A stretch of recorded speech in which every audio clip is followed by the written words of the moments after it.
নমস্কাৰ এই মুহূৰ্তত আহি পৰিছে ৰাজ্যবাসীৰ বাবে কেইবাটাও ব্ৰেকিং নিউজ আজি এই 5 মিনিটৰ ভিডিঅ'টোৰ যোগেদি বহুকেইটা গুৰুত্বপূৰ্ণ খবৰ যুগুতোৱা হৈছে আৰু নিতৌ এনে ধৰণৰ খবৰবোৰ পাই থাকিবলৈ হলে চেনেলটো সাবস্ক্ৰাইব কৰি ভিডিঅ'টো এটাকৈ লাইক কৰি আমাক উৎসাহিত কৰিবলৈ নাপাহৰিব দৰ্শকসকল আজি প্ৰথমটো খবৰ হৈছে এটা গুৰুত্বপূৰ্ণ খবৰ ভাৰত জোৰো যাত্ৰালৈ গৈ থকা কংগ্ৰেছ নেতাৰ বাহন দুৰ্ঘটনাগ্ৰস্ত থিতাতে নিহত 3 ভাৰত জোৰো যাত্ৰালৈ গৈ থকা কংগ্ৰেছ নেতাৰ বাহন দুৰ্ঘটনাগ্ৰস্ত থিতাতে নিহত 3 শনিবাৰে পুৱা হিমাচল প্ৰদেশৰ লাহুল স্পিতি জিলাত কংগ্ৰেছ নেতাসকলৰ এখন বাছ দুৰ্ঘটনা পতিত হয় দুৰ্ঘটনাটোত 3জন লোকৰ মৃত্যু হয় আৰু 8জন লোক আহত হোৱা বুলি জানিব পৰা গৈছে দৰাচলতে সমগ্ৰ দেশতে কংগ্ৰেছৰ ভাৰত জোৰো যাত্ৰাত অংশ ল'বৰ বাবে লোকসকল গৈ আছিল সেই সময়তে লাহুল স্পিতি জিলাত বাছখনে আন এখন বাছৰ সৈতে মুখামুখি সংঘৰ্ষ হয় বাছখনত মুঠ 34জন লোক আছিল দুৰ্ঘটনাৰ ফলত আনখন বাছৰ 3জন লোক নিহত হয়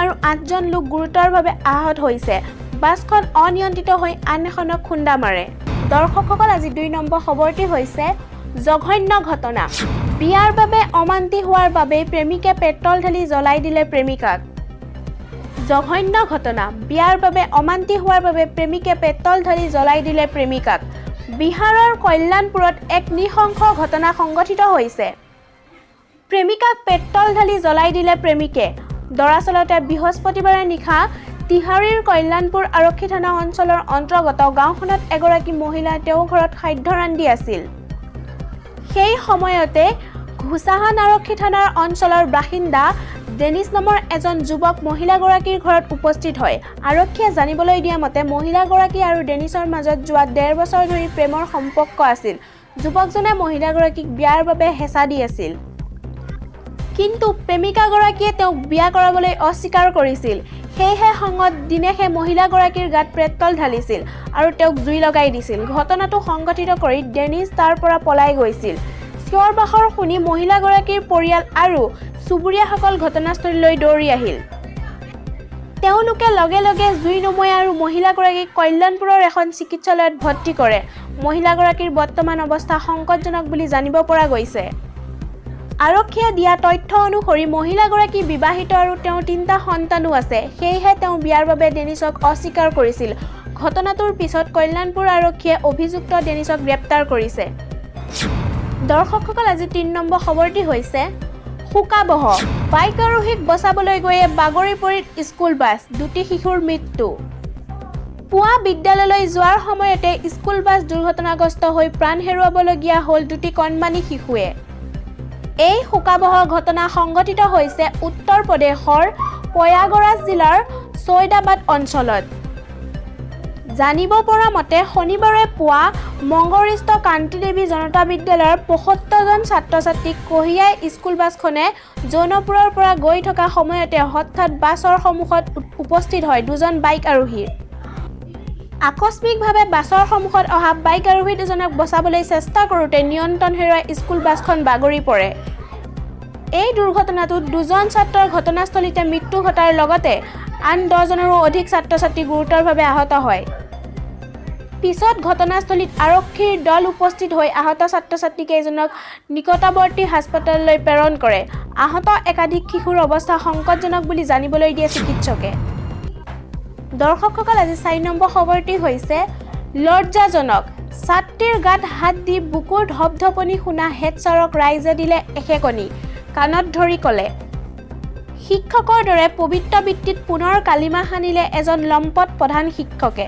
ছাত্ৰীৰ গাত হাত দি বুকুৰ ধপধপনি শুনা লম্পট প্ৰধান শিক্ষকক ৰাইজে দিলে এশেকনি যাৰ পিছত কাণত ধৰি ৰাইজৰ সন্মুখত আঁঠু লৈ ভৱিষ্যতে তেনে কাম নকৰাৰ শপত খালে প্ৰধান শিক্ষকজনে এনে চাঞ্চল্যকৰ ঘটনা সংঘটিত হৈছে লখিমপুৰৰ 620 নং তেলেয়া পথৰ প্ৰাথমিক বিদ্যালয়ত উল্লেখ্য যে প্ৰাথমিক বিদ্যালয়খনৰ প্ৰধান শিক্ষক দিব্যজ্যোতি নাথে দীৰ্ঘদিনৰ পৰা ছাত্ৰীৰ সন্মুখত অশ্লীল কথা কৈ অহাৰ অভিযোগ উত্থাপন হৈছে আনহাতে কণমানি ছাত্ৰীৰ দেহত হাত দি হৃদস্পন্দন শুনাৰ চলেৰে অশ্লীল কাৰ্য সংঘটিত কৰি আহিছিল এইজন লম্পট প্ৰধান শিক্ষকে শেহতীয়াকৈ বিদ্যালয়খনৰ একাংশ ছাত্ৰীয়ে অভিভাৱক এই বিষয়ে অৱগত কৰাৰ পিছতে ক্ষুব্ধ ৰাইজ উপস্থিত হৈ বিদ্যালয়ৰ চৌহদত তাৰ পিছতে ৰাইজৰ সন্মুখত আঁঠু কঢ়াই লম্পট প্ৰধান শিক্ষক দিব্যজ্যোতি নাথক এশিকনি দিলে ৰাইজে। যাৰ পিছত কাণত ধৰি ভৱিষ্যতে তেনে কাম নকৰো বুলি তিনি শপত খালে লম্পট প্ৰধান শিক্ষকজনে। দৰ্শকসকল, আজি ৫ নম্বৰ খবৰটি হৈছে গেৰেজৰ ভিতৰত উদ্ধাৰ প্ৰেমিক প্ৰেমিকাৰ ওলমি থকা মৃতদেহ। শোণিতপুৰৰ গুদামঘাটত চাঞ্চল্য। প্ৰেমৰ কৰুণ পৰিণতিত প্ৰেমিক যুগলৰ আত্মহত্যা। শোণিতপুৰৰ চাৰিদুৱাৰ আৰক্ষী থানাৰ অন্তৰ্গত গুদামঘাটত এহাল প্ৰেমিক যুগলে এখন চূৰ্ণীৰে চিপ লৈ আত্মহত্যা কৰা ঘটনাই অঞ্চলজুৰি তীব্ৰ চাঞ্চল্যৰ সৃষ্টি কৰিছে। প্ৰেম সফল কৰিব নোৱাৰাৰ ভয়তে চৰম পন্থা লোৱাৰ সন্দেহ আৰক্ষীৰ। উল্লেখ্য যে বিশ্বনাথ চাৰিআলিৰ শফিকুল ইছলাম আৰু গহপুৰ পল্লৱী বৰাৰ মাজত বহুদিন ধৰি চলি আছিল প্ৰেমৰ সম্পৰ্ক আৰু দুয়ো যোৱা বৃহস্পতিবাৰে পলাই আহি শোণিতপুৰৰ গুদামঘাটৰ আব্দুল কৰিম নামৰ এজন সম্পৰ্কীয় ককাকৰ ঘৰত লুকাই আছিল। তেনে সময়তে যুৱকজনৰ পৰিয়ালে এই তথ্য লাভ কৰি দুয়োজনক বিচাৰি আহোঁতেই দুয়োজনক বিচাৰ খোচাৰ কৰি এটা গেৰেজত দুই প্ৰেমিক প্ৰেমিকাক চিপ লোৱা অৱস্থাত প্ৰত্যক্ষ কৰে। ঘটনা সন্দৰ্ভত আৰক্ষীক খবৰ দিয়াত চাৰিদুৱাৰ আৰক্ষীয়ে মৃতদেহ দুটা উদ্ধাৰ কৰি তদন্ত আৰম্ভ কৰিছে। দৰ্শকসকল, আজি ৬ নম্বৰ খবৰটি হৈছে এগৰাকী নিৰ্দয় মাতৃ।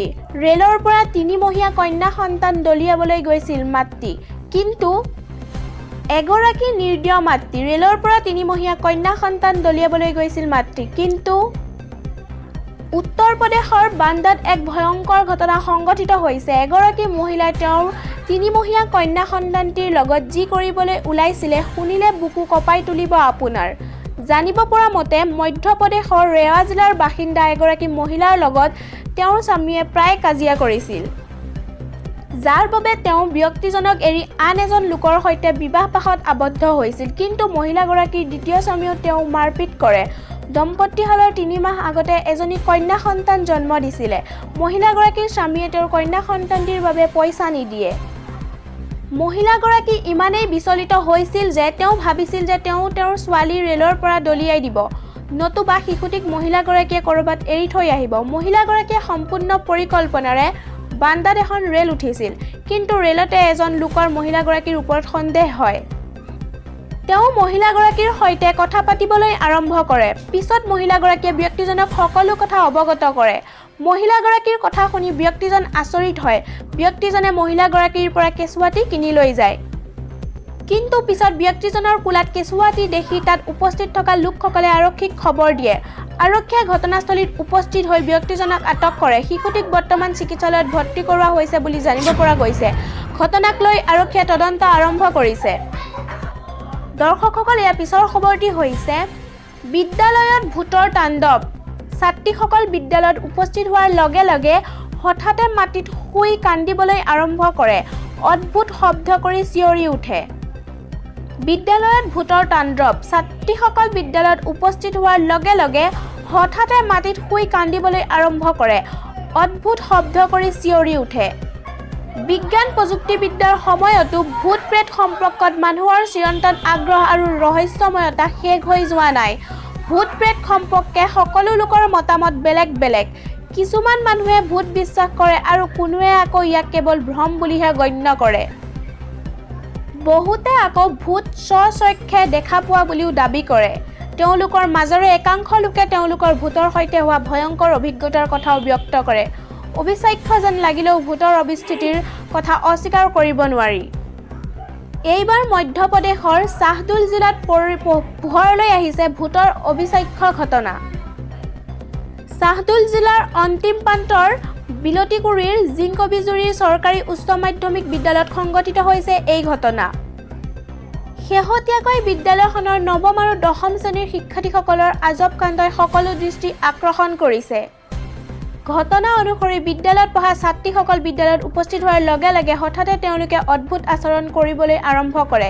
শিক্ষাৰ্থীসকলে মাটিত শুই কান্দিবলৈ আৰম্ভ কৰে। অদ্ভুত শব্দ কৰি চিঞৰি উঠে। শেহতীয়াকৈ এগৰাকী ছাত্ৰীয়ে একে কাণ্ড কৰা দেখি বিদ্যালয়ৰ কৰ্তৃপক্ষই ছাত্ৰীগৰাকীক নিকটৱৰ্তী এখন চিকিৎসালয়ত ভৰ্তি কৰাইছিল, কিন্তু ছাত্ৰগৰাকীৰ এই আচৰণ দেখি হাস্পতালত কৰ্তৃপক্ষই আচৰিত হৈছিল। ছাত্ৰীগৰাকীৰ ৰোগ সন্দৰ্ভত একো আওভাও নাপাই চিকিৎসালয়ৰ লোকে ছাত্ৰীগৰাকীক চিকিৎসা কৰিবলৈ অমান্তি হয়। এই ঘটনা প্ৰত্যক্ষ কৰাৰ পিছতে শিক্ষাৰ্থীসকলৰ অভিভাৱকসকলো যথেষ্ট আতংকিত হয়। ফলত তেওঁলোকে বিদ্যালয়খনত ভূত থকা বুলি সন্দেহ কৰি ছাত্ৰীগৰাকীক বেজ মাতি জৰা-ফুৰা কৰে। সকলোকে আচৰিত কৰি ছাত্ৰীগৰাকীয়ে তেনে আচৰণ কৰিবলৈ বন্ধ কৰি আকৌ পূৰ্বৰ